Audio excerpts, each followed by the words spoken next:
welcome back to the Camp Chronicles. We've got another special guest on today's episode. Would you like to introduce yourself? Hi everyone, I'm Ellie. I am from New Jersey, just outside New York City, and I actually, grew up and still attend Camp Echo, same camp that Ellen went to. Started when I was 5 years old and still there now. So, Ellie, how many years did you go to camp for then? So I went, gotta think back, for 17 years. This would sort of be going on 18. So it's been quite a while. That's insane. How many years were you a camper for as well, actually? I was a camper for 11 years, so then I was a staff member for 6. That's a lot of years of camper experience, a to little be bit. fair. I sort of liked it. You sort of liked it? Yeah, just a little bit. Only a little bit. Were you the youngest one, actually? Because obviously, we start at third grade kind of age. Were you always like the youngest one in your bunk, or was there many other people that were your age when you started? Not that many my age. I was in the youngest bunk for 3 years because I started I started when I was 5 going into first grade, and typically our first bunks start going into second, third grade. You don't really move up until going into fourth grade. So I was kind of in that, we call ours like G3-1. I was in G3-1 3 times. So I was in the youngest bunk. Baby. Yeah, little baby. What was your favourite part of camp as a camper? Such a hard question. For me, I think it's different, when you're younger and as you get older. I think, as a little kid, you're just excited by all the activities and excited to hang out with your counselors. And as I got older, I think as campers in general get older, they come back to see their friends.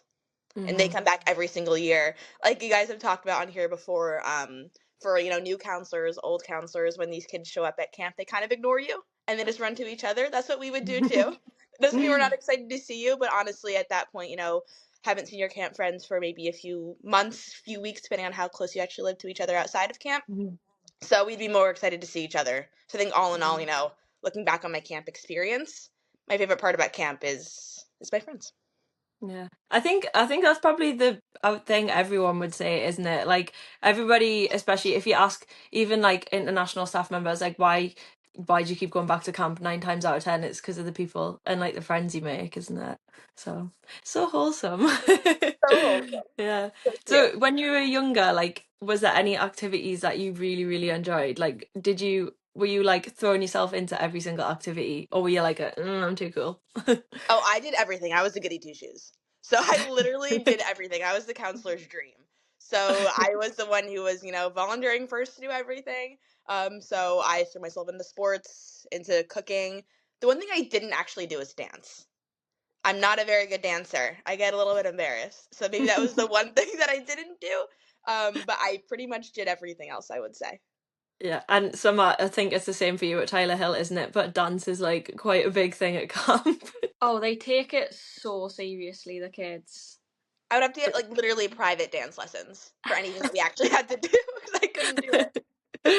And what about like when you got older as well? So obviously like at Echo, if anyone doesn't know, the oldest kids are CITs and the girls are PICs. It's privileged in camp, isn't it?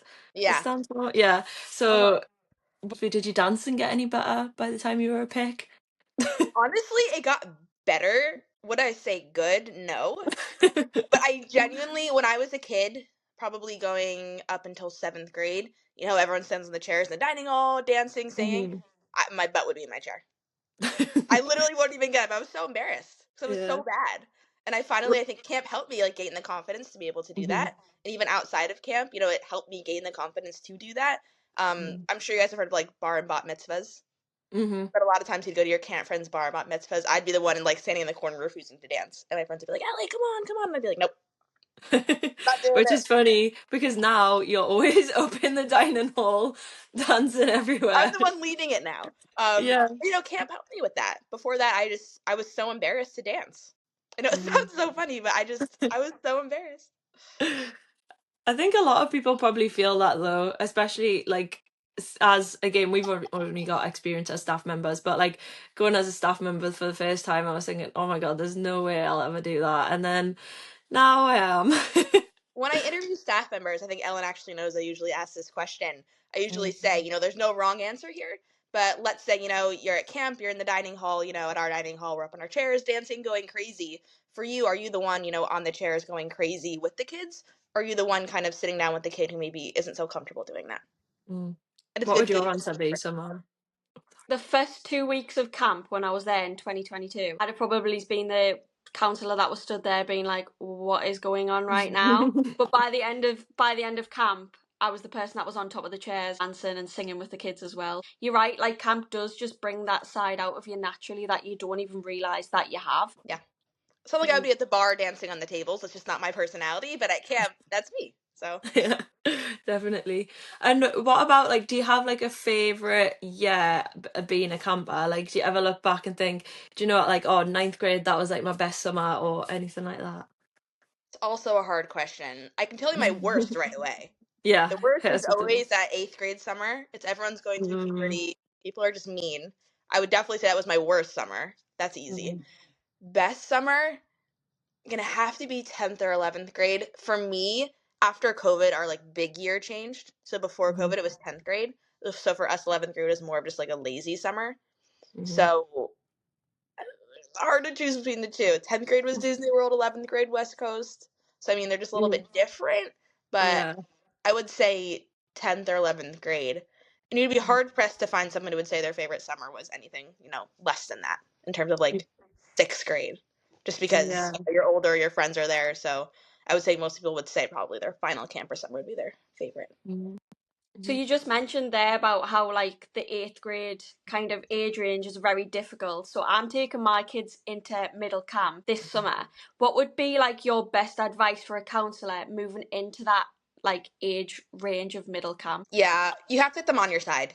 You need to be not only their counselor, but also their friend in a way. Of course, having that line there, but at that age, all they care about is themselves. And all they care about is that they're included. Mm, So they don't care, back, in maybe 6th or 7th grade, if they saw their friends sitting by themselves, they would go over and grab them. But now they're only concerned about themselves being included and themselves, maybe being in that quote unquote popular group. So I would mm, say, as a counselor, it's really important to get everyone on your side in that way. And sometimes what I would do, when working with that age group, or even, thinking back to when I was in that age group, is, find one of those kids who, not like goody two shoes, but maybe a kid who's in more of that popular group who you can reason with and talk to and be like, okay, why don't you like go include these girls, or why don't you go and do this? mm. Just really getting on their side, because if you don't do that, it's going to be hard to be able to resolve these sort of conflicts. You have to kind of suss out the bunk dynamic quite quick, don't you, to see like which kids are going to be the ones that'll like listen to you and that you can be like, can you please help? Like try and reason with them versus the ones that you know are probably going to be more stubborn and put up a bit of a fight. Were you you were the goody two shoes though, so I'm assuming you were always on the counselor's good side. A little bit, yeah. A little bit. Definitely. Did you find that like the bunk dynamics changed a lot for your bunk over the years? Absolutely, without a doubt. Hmm. Not even Yeah. close. Actually, my two, or I would say like two of my best friends now from camp, we were not Mhm. friends in 8th grade. Not that Oof. we weren't friends. I think everyone's friends at camp. I don't want Yeah. to say it like that. I think I was friends with everyone in my bunk throughout the years. I just wasn't close with them. Yeah. We were in two separate, I would say, groups in the bunk. But Hmm. right now, they're two of my best friends. So I Yeah. think it really does change year to year. And even if you're a returning counselor, something to note is that these kids are in touch over the year. So things can Hmm. change from summer to summer, not even at the beginning, not even like at the end of the summer. You can walk Hmm. into a completely different dynamic. So That's all. have you found that when you've gone back, obviously you've gone back with the same kids every summer, have they had a different dynamic each year that you've noticed at all? 100%. Say you come back your second summer and you think, oh, these are friends with these people, so we should put these next to each other for the bed placements. And then the kids actually get to camp and you realise these kids are actually friends with different kids now because they've spent more time outside of camp. So the dynamic changes every year. Like it's good to go in understanding the kids, but you've also got to go in with a fresh start because in a 10 months period of time, loads changes. Hmm. We have a full camp reunion in January, and that's always interesting to see. Because it's Hmm. midpoint of the year, and seeing, even just watching the kids, you do it at a bowling alley, watching the different sorts of groups that have formed throughout those, previous 6 months. Can change, it can just like change so easily, like one person could do one thing. And I feel like as well, I know you were mentioning about like the awkward eighth grade summer, like everyone I feel like in that age is kind of trying to find themselves, but then they're 90% of the time not comfortable in themselves, so they'll just be looking to try and follow the crowd and what the quote unquote popular kids are doing, but then the popular kids probably don't even know what they're doing themselves anyways. It's just one of those like awkward ages, isn't it? Yeah, really all they care about, the majority of them, again, not speaking for every single eighth grader in the world, but Mhm. pretty much all they want to do is fit in. You'll find a Yeah. few that, maybe, go to the beat of their own drum, but for the majority of them, they're just trying to fit in. When you were like transitioning out of being a camper to being a counsellor, was that through COVID? Like, was that over the COVID camp years? No, so I was actually a JC in 2019. Mm. So my JC summer was the year before COVID. The next year I Mhm. was supposed to actually be a group leader. So that would be in 2020, which did not happen. Yeah. Did you like notice much of a difference between camp in 2019 versus like going back to, I would say, like proper camp in 2022, like post COVID? Do you feel like it changed a lot? Absolutely, without a doubt. Mm. Kids are very different now, Yeah. especially the kids coming up now. They were, in preschool, in elementary school when COVID hit, didn't have any socialization. That, Mm. even like the 2021 summer when we had no international staff, it was just American staff, was so hard. Every camp was understaffed, and Mhm. all the kids were coming in with so much baggage in a year of no socialization. So suddenly they're by themselves with just their parents, thrown into a Mhm. bunk of around 20 people. They're like, huh. And then, exactly. And 2022 was obviously better. It's been another year, but you're still with those kids who they missed a year of socialization, even more than a year. Mhm. So it is Yeah. very, very different. I think obviously, camp is still camp. It's still amazing. It's still so, so Mhm. fun. But I do think that kids are slightly different now post COVID. I think everyone's a little bit different, honestly. I would agree with that. I feel like even like in myself as well. I feel like I don't know. COVID was just a weird time for everyone. We could probably talk about COVID forever. I'll move away from COVID just in case. But like, how did you find kind of transitioning, obviously from being a camper to being a JC and being a counsellor? Was it like a hard transition for you, or did you find it quite easy? So I'll speak for me, then I'll speak for kind of how my friends felt. Mm. People have always told me I've been a counselor since I've been 7. So for me, I don't think the transition was as difficult. But for my friends, it was probably the hardest thing they've ever done. Mm. We always joke that JCs always come to us, week 1 of the summer, and they're like, please give me the contact information of my past counselors. I need to go apologize to them. It is very, very hard. And I think what people, don't necessarily realize is that, these JCs, these American counselors, are going from not only being a paying customer, but Mhm. for everything being about them to essentially being quote unquote like bottom of the barrel. Yeah. Everything's about them, everything's thrown at them, everything they request they pretty much get, and then suddenly, nothing's about them. Everything's about the campers. So it's a very, very big transition for people.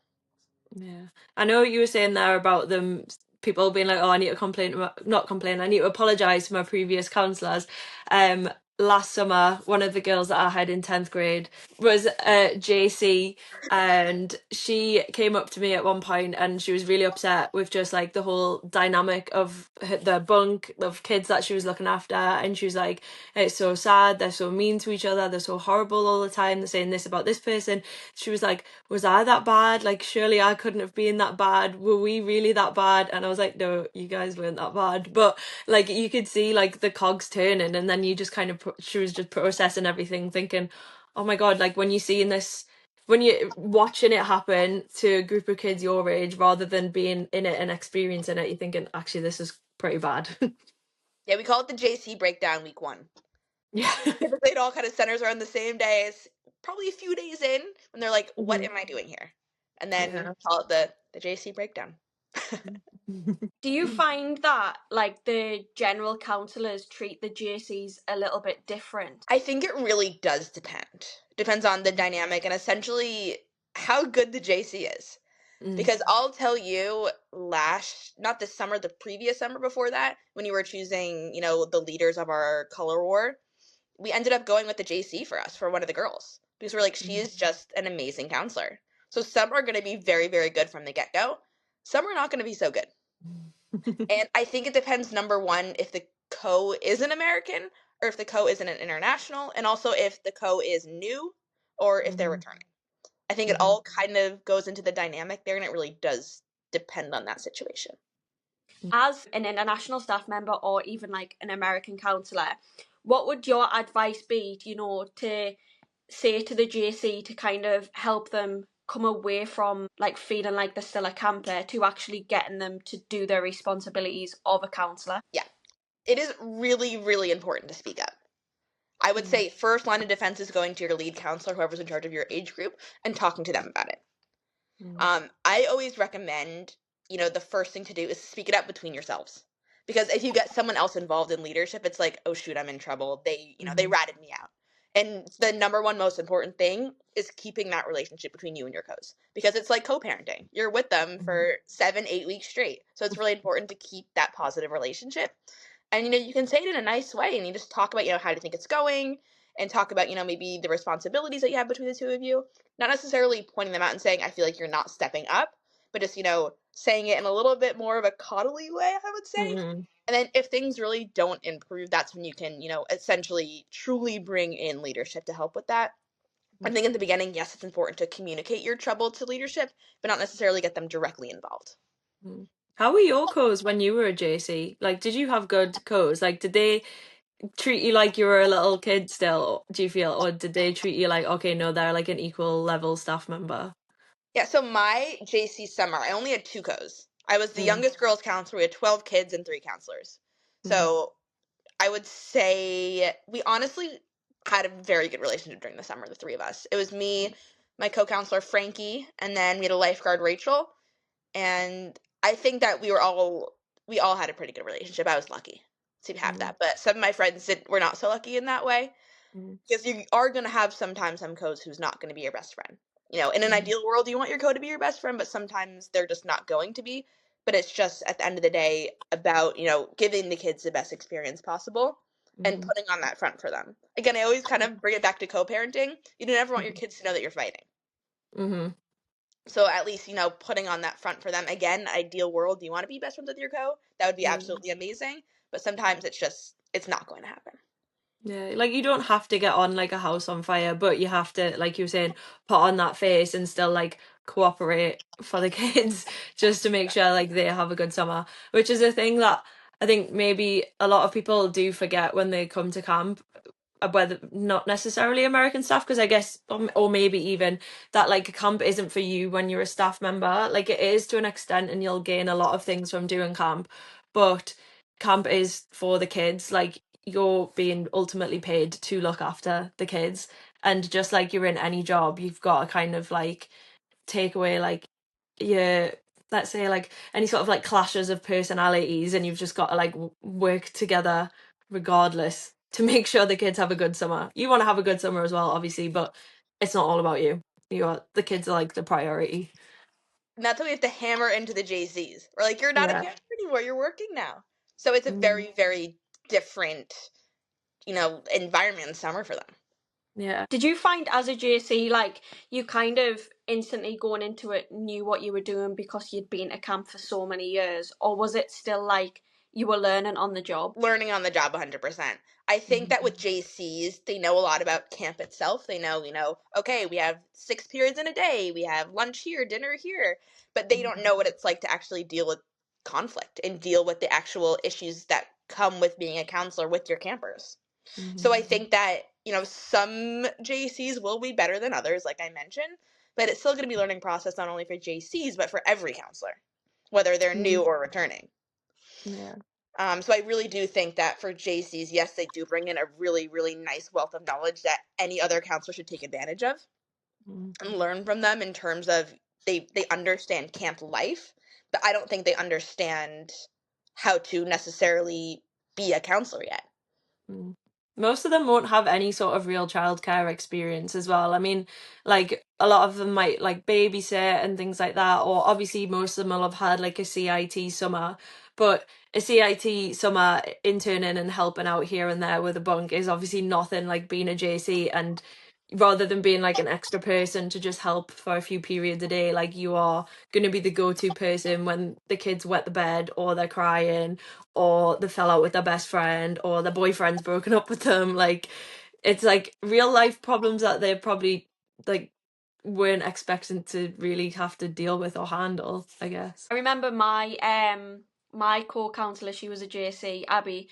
Her first night on duty on her own, she had 2 campers throw, and she honestly, she was like a deer in the headlights, but she handled the situation so well, and to be honest, probably is better than I would have in my first summer. Yeah, bodily fluids are definitely part of the job, a bigger part than you would think.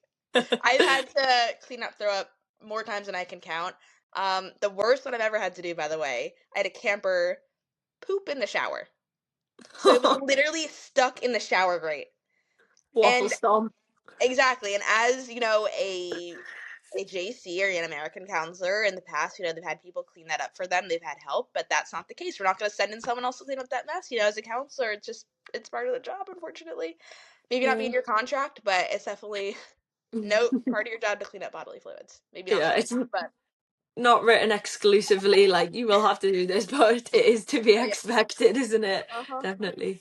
And you were saying like you think some of your friends didn't have as good of an experience being a JC. Do you think that's because of their expectations and maybe them not thinking about the fact that they were obviously going to be staff members as much, or was it like bad relationship with co's, or what do you think like accumulated for them? Yeah, that's a good question. I don't think it was to do with codes necessarily. I think it was just the mindset of going into the summer. Yeah. As the staff member training our JCs, we really, really do our best to try to prepare them. But nothing's going to prepare them until they have, 3 kids crying at once or they have something going on. So I think it really does depend person to person and, what their mindset is going into camp. But for some of my friends, I just think that they weren't prepared for dealing with some of the issues that campers come to camp with and that happen at camp. Yeah. And you said you were going to be a group leader obviously in 2020, but then it got pushed back a bit. So you progressed pretty quick throughout the rankings, kind of staffing wise, didn't you? Yeah. How did you find, obviously, going from being a camper, then being a JC, just staff member, and then obviously working your way up to being like a head counsellor? Like, did you find it hard at all, or was there any bits that you've struggled with? Yeah, no matter what, transition is going to be hard. I think anywhere in life, moving from place to place or having a different job is going to be difficult. I think for me, the hardest part was knowing that I can't be everyone's best friend and that not everyone is going to like me. I hope everyone's going to like me, but there are going to be some situations where, as you move up at camp, or sometimes you have to be the bad guy. And we always say we try to keep the bad guy to kind of like the highest set people at camp because as a counselor, as a lead, you still have to be with the kids a lot. So we don't want them ever to having to think of you as the bad guy. But even like dealing with staff member issues, dealing with camper issues, no matter what, as you progress through camp, you're going to have to deal with it. So I think the hardest part for me was number one, being a young age in that position, maybe dealing with counselors who are 25, 26, and I was 18.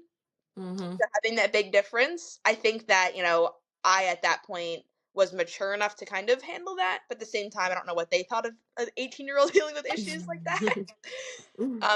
But yeah, I do think that the hardest part, at least for me, was understanding that I can't be everyone's best friend.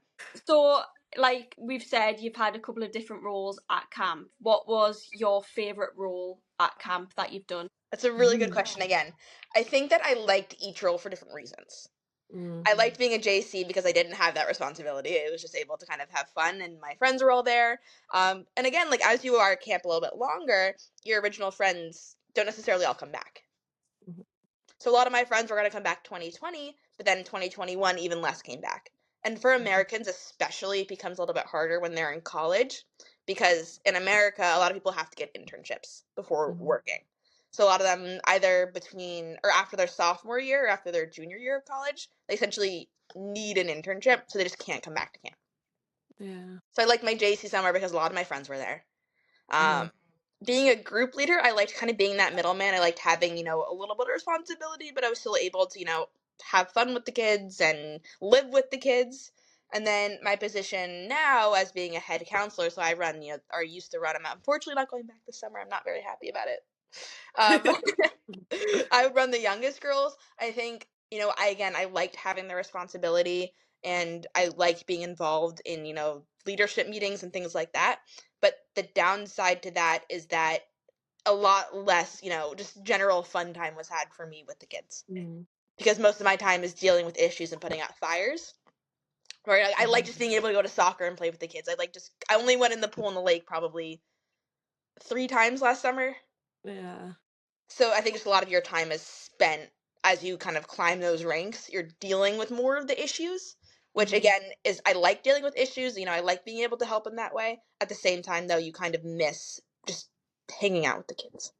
Yeah.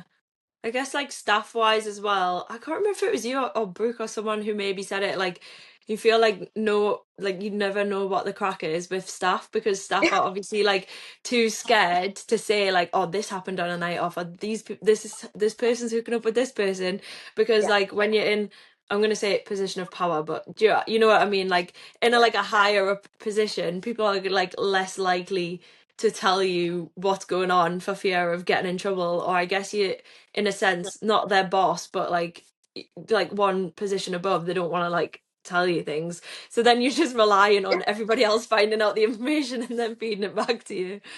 Yeah, people get scared. I'm like, I want to, like, not that I don't want to know. I want to know. I want to be able to understand Yeah. what's going on and, be in there. But I also do get it, not wanting to tell your boss what's Hmm. going on. I usually do end up finding out, though. Yeah. I was going to say at my camp, like head staff, and I'm talking like the directors know what's gone on the night off before you even get back to camp. I don't know how it works, where the spies are in head staff, but head staff find out everything. Yeah, I do find out everything, and this is the same for us. Everyone knows everything. Yeah, I would say for the most part. You were mentioning before about obviously being 18 and kind of having to be in charge of people that were like 25, 26. Did you ever find that there was like an awkward dynamic because obviously the age range of staff members at camp is so vast? Like obviously JCs are like 17, and then most, I would say, like international American staff members will probably go up to what, like 26, 27 before Yeah. you get to like the more senior members of staff. Did you find it was easy to get along with everyone no matter kind of what age they are? I think at camp, age sort of goes away in a way. Mhm. People are just excited to be there. It's almost like at work, when you're with work people. Like, I have friends who are 30 at work, and Mhm. they do tell me I'm 22 a lot. They're like, "Oh my god, you're 22." But again, I'm still friends with them, so I feel like at camp most of the time, again, age just really goes away. I think the only time it ever becomes an issue is if you have maybe a JC with a 25-year-old co, and the JC is not pulling their weight. Then it can kind of be pushed on age, but it's not Mhm. necessarily age; it's more just maturity level. So Mhm. I really think that at camp, I have people who are 17 best friends with their 25-year-old co. Mhm. So it does happen, and I would say for the most part, yes, it does happen. I would say age isn't necessarily an issue at camp, though. People are just, it's all about personality. It's all about Mhm. just generally getting along with people. I don't think that age is a big factor. Because that's something I feel like a lot of people, like online, we'll talk about social media properly in a bit, but like on social media, especially for like international staff members that are coming over, are all like, am I going to be too old? Am I going to be too young? Like all this. But like you were saying, I agree. I do feel like when you're at camp, like you don't, unless someone does something that's like really immature, you're probably not going to be thinking like, oh my God, they're like 6 years younger than me. Do you know what I mean? Like, I think it's crazy to think like Aiden, obviously my co, I guess this year, like is quite a few years younger than me, but it never felt like that when we were at camp because she was a great staff member, shout out Aiden, and like she was super mature, so like it never felt like there was an age gap or like a difference or anything like that. So age does kind of just float out the window a bit, doesn't it? I do think it's important to remember, though, if your co is a JC, that they are 17. They still have another year of Yes. high school. They're younger than you, so they most likely are going to be less mature. So I think it's Mhm. just something to keep in mind. If you do have a JC co, to maybe give them a little bit of grace, a little bit of time to adjust, because as I said, it is a very big transition. I'm not saying they're allowed to get away with not being a good counselor or not pulling their weight, but they're definitely going to have a larger transition time than another counselor would. Did you find as well, I know you've obviously pretty much always had like the younger girls. Did you ever wish you had the older ones, or did you ever want to be with the older ones? Or are you just like lower camp through and through? Hard question there again. I would say I am lower camp through and through. I never requested to have upper camp or necessarily wanted to be with them, but there were moments where I'm like, it would be really nice to have upper camp right now. Hmm. I think for me, I just have a lower camp personality. I know that I'm going to be a better counselor with lower camp. For upper camp, I think that for me, it would be hard to not necessarily draw the line between friend and counselor, but I think that that is a really hard part of having the older ones. I just wouldn't Hmm. necessarily love doing that. I think Hmm. for me, I like resolving conflict, like whose squishmallow is that? They're fighting over a squishmallow, or who won in tetherball versus, they kissed my boyfriend, or I just think for me, I'm just more suited toward those sort of conflicts. But again, the things that I do miss are like older ones go on the trips and older ones got to stay up later hanging out downstairs. So I think that there are certain pros and cons. It just kind of depends on where your personality lies and understanding like, okay, like I know that I'm going to be better with lower camp. Something that we say to counsellors during orientation is like when they get to give their preference on like what age group they want. We kind of say that if you want to be, you know, a parent figure, like the mother figure, you would go with lower camp. If you wanted to be more of the sister figure, you would look to wanting to be like upper camp. Would you say that's similar at Camp Echo? That's what I say all the time, absolutely. Mm-hmm. Even again, when I interview people for camp, I say, you know, do you find yourself, or do you want to be more of that mother figure? Do you want to be more of the sister figure? And as you move up through camp age wise, that shifts. It goes up and down. Again, with that 8th grade level, it's like that. It's that balance of being the parent in terms of like still have to, you know, control and not control, but you have to, you know, adjust and help them throughout their camp career. Not that you don't have to do that in any age, but it's also you having to be their friend in a way.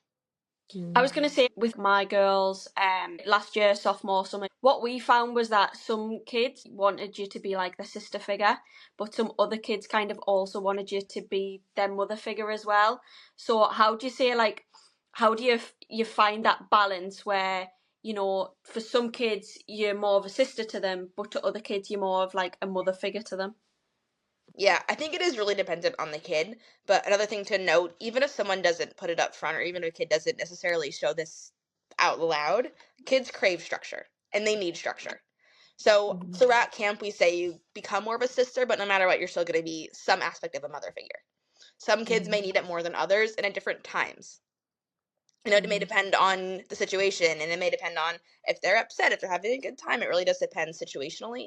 But I do think it's important to kind of just gauge camper to camper, situation to situation, how much of your personality you have to bring out and which kind of side of that you're bringing. When you were younger, did you find that you wanted more of the mother counsellor or sister counsellor? Did you feel like you needed mollycoddles, or did you want to just be like telling them all the crack and stuff like that? I definitely sister, 100%. Yeah. I wanted to know also, you'll find this with your kids, they're going to want to know all the gossip. I was definitely, you know, wanting to know the gossip. I got it out of them a few times, which isn't very good on their end, but I did get it out a few times.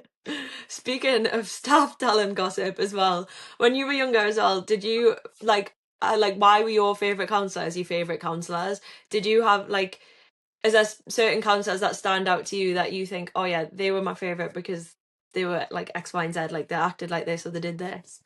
Yeah, I think it's generally just what I said. It's that mix of sister and parent. It's the counselor that is structured, but also so fun. My favorite counselor of all time, no offense to anyone else who's listening or who hears this, a counselor, I'm going to name drop her, Naomi Duncan. I had her, I believe, my 6th grade summer. She was just the perfect mix of structure and fun. And, you know, she received, like, captain that year, so obviously she was a good counselor. Yeah. But she was just so fun. And I think that for your campers, it's all about creating the best memories for them, and that's what she did for us. Yeah.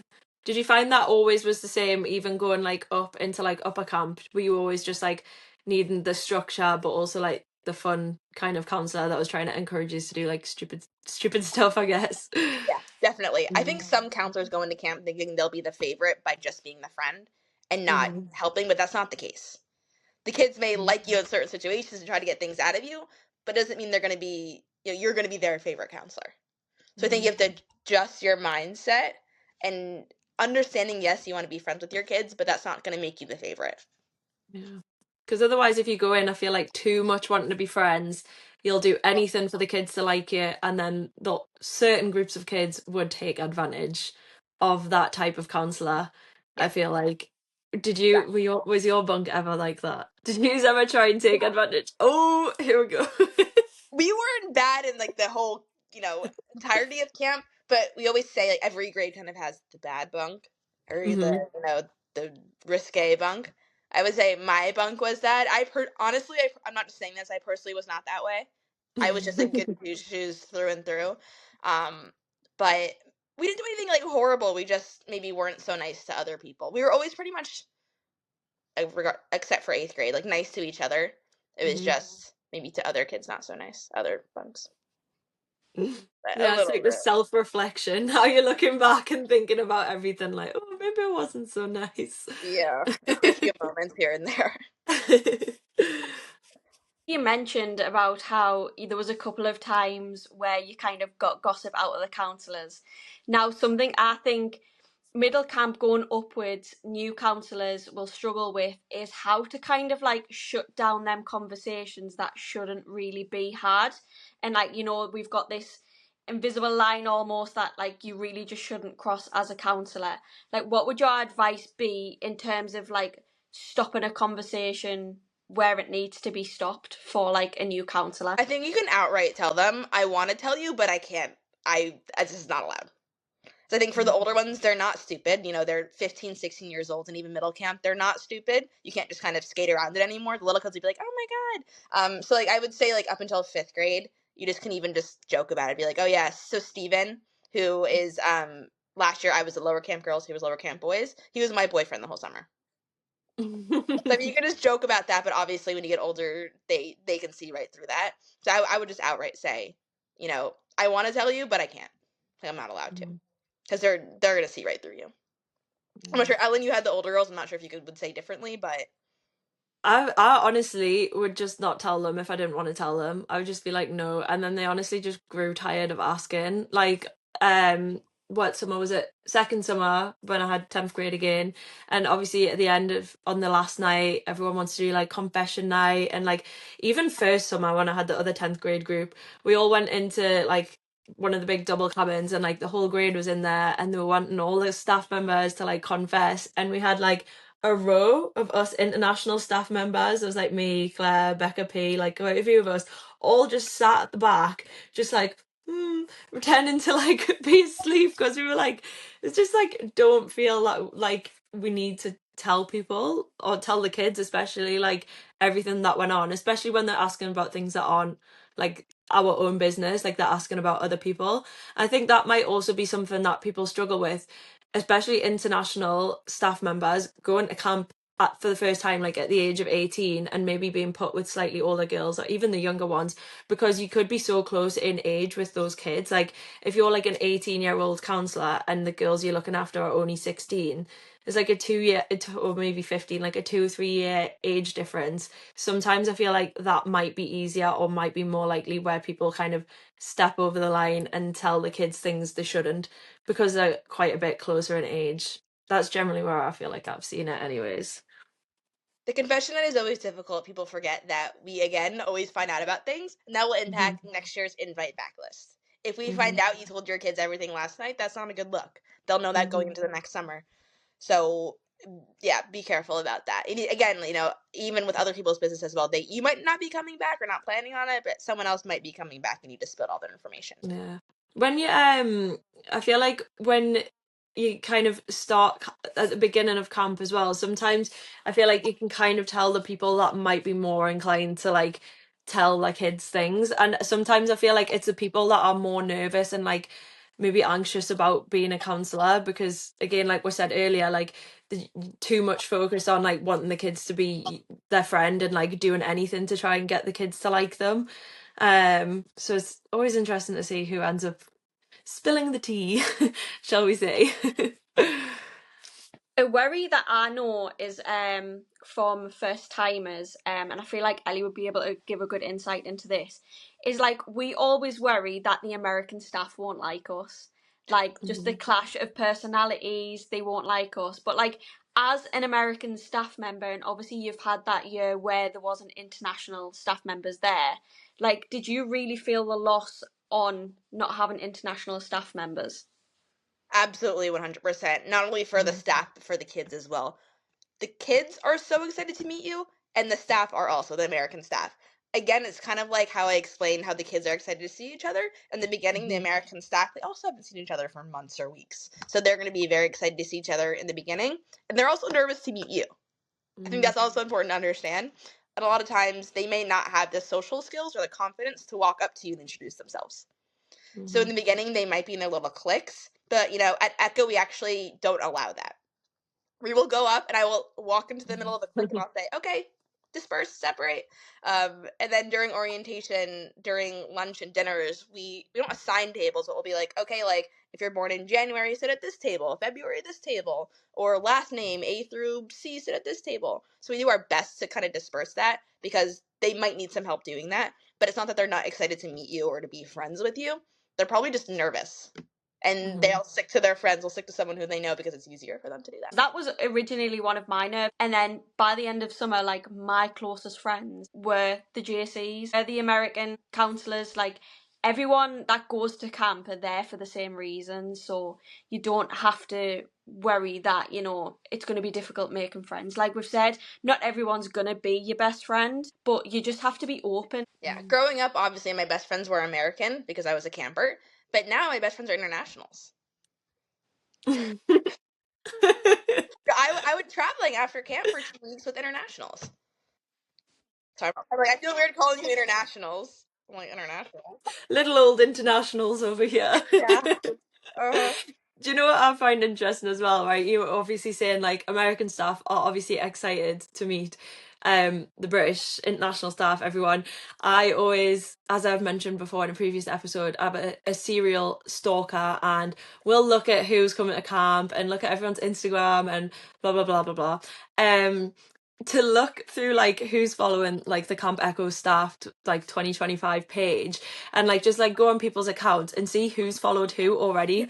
Like I always notice that a lot of the American girls will follow the British boys or before they even get to camp, and it's almost like they're just like putting the feelers out there, especially like the JC girls. Every year JC girls are like, oh my god, I'm gonna give myself a British boyfriend, pretty much. And it's always funny to see like who's started to follow who before they've even met each other at camp.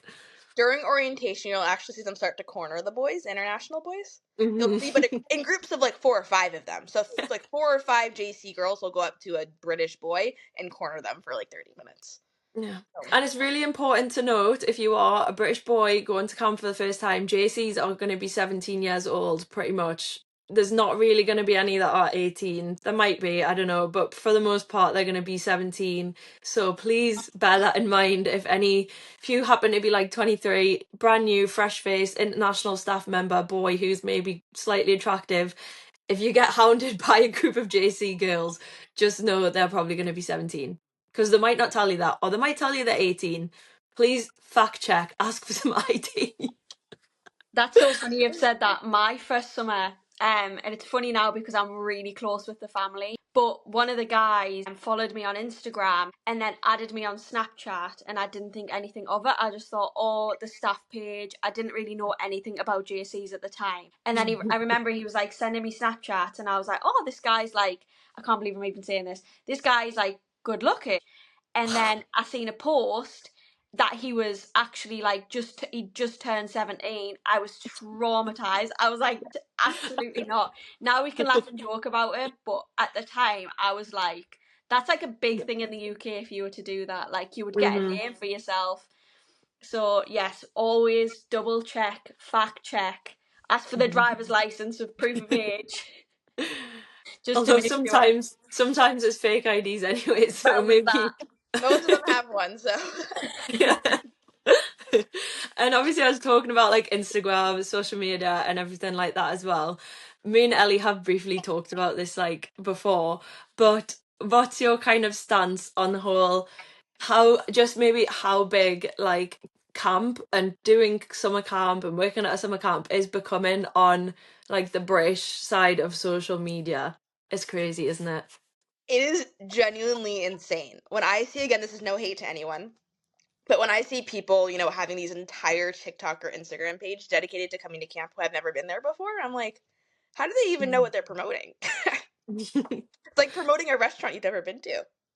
Again, I hope and pray that everyone has a positive experience at every camp they go to, but sometimes that doesn't happen. Again, I hope that they do. But it's crazy to me to see that people are dedicating, you know, an entire social media following to something that they've never done before. And like I can see like why, to an extent, why people do it, because they're excited about going, but then like you're saying, it's like people only post certain things on social media, and like people create all these expectations of, I want to go and my summer's going to be like this. Like I saw Ellen's TikTok and she got to go to Florida. That means I'm going to go to Camp Echo and I'm going to get to go to Florida. And like that's obviously not realistic. And like people do sometimes, I guess, build up expectations. But like we were saying, hopefully everybody does go and have a good experience. But if it's your first time, like just any camp you're going to, take everything that you see on social media with a pinch of salt. Because like me and Summer obviously doing this podcast, trying to like help people share our experiences. Like yes, we've had a few other guests on and like Ellie today, but this is literally just like our experience at 2 camps, and there are hundreds of camps out there. I also agree with everything you have just said there, but sometimes I do find that people see it on social media and think that looks fun. I get to spend 4 months in America. Why wouldn't I want to do that? But you actually have to remember that this is a job, and it's 24 hours. You do get a break, but when you're working, you're working.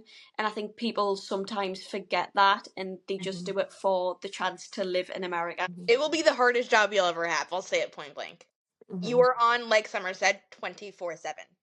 And again, you get breaks. You don't really get that many breaks, honestly. I mean, you are working a lot. But at the same time, it's going to be the most rewarding experience of your life. And that's what kind of offsets that. But it's really important to understand and go into it. Yes, it's going to be very fun. It's going to be a lot of people. You're going to be able to travel. But it will be the hardest job you'll ever have.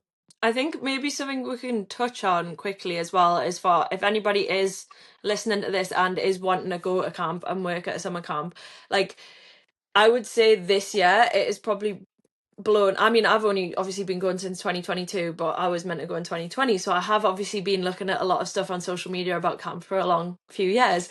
It is like blown up massively over the past year. Like I would say before camp last year, like 2024, it was definitely gaining a lot of traction, but like after getting back this year, like it has blown up a lot on social media, and I would say I've seen a lot more people posting about it, commenting, asking questions, saying they're wanting to apply, saying they're going to apply, they have already applied, that it's going to make it a lot harder to get hired. And I think a lot of people kind of go in with the expectation that this is my dream camp, I'm going to work at this camp, I'm going to be a general counsellor, I'm going to have this grade of kids, and like that's not realistic. Just like if you went for any job, just because you apply for a job and have an interview, it doesn't mean that you're guaranteed the role or the role that you want. Like camp, I think especially for international staff members, is going to be a lot more competitive in the next coming years. So I mean, my advice would be to get as much childcare experience as possible before applying, or apply now and get that experience over the summer, like if you are wanting to go.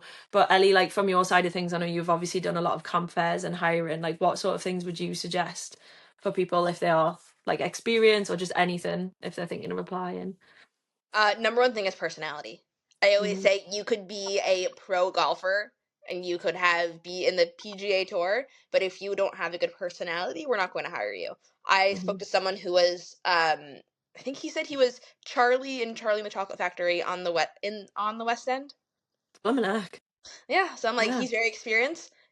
Not a good personality, honestly. He couldn't, and I'm like, yes, you could be great at the job, but if you don't have a good personality, it doesn't matter. We always say, like, let's say for soccer, I would rather hire someone who has zero soccer experience but has the best personality ever, because the kids will want to play and join them. So yes, you could have all the skills, but you can't go in being cocky that you have all the skills, because that won't work. You need to have that personality first and foremost. Even with cabin counselors, they could be studying social work and they could be studying to be a teacher and they could have 10 years of childcare experience, but if they don't have that personality, then it doesn't matter, because that's what you need for camp. Yeah. So again, I think it's really trying your best to be outgoing and trying the best to prove that you can be a fun counselor, because even if you have the skills, yes, the skills are important to get in the door, but the personality is what is going to get you hired at the end of the day. Because I know, like, obviously I've said about trying to get experience working with kids to try and I guess make sure that, the job will be right for you. If you don't enjoy working with kids, then you find that out, then applying to work at a summer camp is a silly idea, for starters. But Summer, you didn't really have too much childcare experience, did you? So I guess for you it was more personality. Honestly, I had none. I was 18 at the time. I'd done a sport course, so I had a little bit of coaching background. And to be honest, looking off probably is my application. A lot of it was just personality based, my answers. My Haley, the assistant director, she gave me a chance. And I managed to sell myself as well as I did off my personality, not my experience. Got on the call with Wendy, and I've since had conversations with Wendy about it. She was like, it was your personality that got you the job. It wasn't your experience, because you didn't have any. So it is really important. I think having a little bit of experience in childcare does help, in the sense of it boosts your confidence a little bit. Because I remember going into it my first summer, I was thinking, when I got there and it was just before the kids were arriving, my first thought was, what if I can't do it? What if I actually can't work with children and I'm not good at it? Because I didn't have the experience.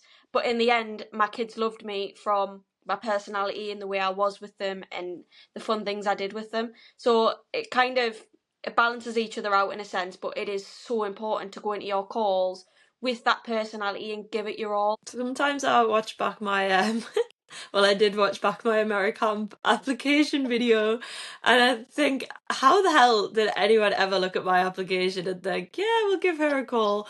Because it was god awful. Well, I know why, because I'm a girl and I had a lot of basketball coaching experience, hence why I was hired to be a basketball coach. I can't imagine you really do come across many international female basketball coaches that have experience. So that's probably why I got given the chance. But if I didn't have that experience and whoever, I don't know if it was Carl at the time, had saw my application video and watched it, he probably would have been like, no, we're not we're not hiring her. So I like to think that I was quite lucky with mine. But clearly I must have sold myself enough on the call with him back in 2019. But yeah. Look at you I now. think I think we could genuinely go on and this for me has been so insightful, getting like Ellie's experience, especially we talked a lot on the JC part of it, and like that's kind of made me think of a lot of ideas for orientation to make sure that all counsellors are inclusive with each other. But kind of, I remember you said earlier on, to kind of round up, that you weren't returning back to camp this summer. How do you feel about that? Was it a tough decision? It was the worst decision I've had to make in my entire life. I am so upset about it. Every day I'm like, should I just go back? I think for me the hard part, again, I think there's just a bit of a different like work culture in the US in a way, where there's a lot more pressure to have to go into the corporate world a lot earlier, which isn't good. I wish it was like it was with you guys, or at least from what I understand from my international friends. The issue for me was that, I graduated school last year, went back to camp over the summer, and then I had 9 months until camp again, or 10 months until camp again. So for me, I had to go into the corporate world. And the issue is that if I go back to camp again, then there's going to be, a pattern on my resume of camp, work, camp, and I'm probably not going to get hired after that again. So it's just really just a practical decision for me. Obviously, I would want to go back to camp every single summer. And for me, I'm really lucky that I'm able to go hybrid over the summer. So I will still be at camp, but I'll still be working Monday through Friday, 8:30 to 5:30 at least, sitting in the office behind a desk, which is going to be a very big change for me. But I'm still really grateful that I'll get to be there at least a little bit of a capacity, a part-time capacity. Thank God. I think you mentioned there though about, the gap in your resume. Like, that's something I struggled with coming home after 2024 summer, was the fact that for 3 years I had a job, I left a job, I had a job, I left a job. And like, my job before 2024 summer, I worked for the government, so it was a very good job to have on your resume, but it didn't actually help me because I left that really good job to go back to camp. But I think for me now, and you'll probably agree, like, camp's just the best place, and right now it's just something I'm not ready to give up. But it does make it more difficult when you do finally get to the point where it is time to settle down and you do have to rip the band-aid off and be like, this was my last summer. It's a difficult process, isn't it? Yeah, and I knew last summer it was pretty much going to be my last summer, so it was hard. I wasn't happy about it. I'm still not happy about it, as everyone knows. But yeah, I mean, sometimes they have to make a hard decision, which I'm, again, not happy about. But Well, thank you very much for coming on, Ellie. It has obviously been a pleasure to talk to you. And hopefully, like someone said previously, that this will be like insightful for anybody that is coming to camp, just to kind of see it from an American's perspective who's actually been to camp for so many years and experience both the camper and the counsellor side. So thank you very much, and we will see everybody next week.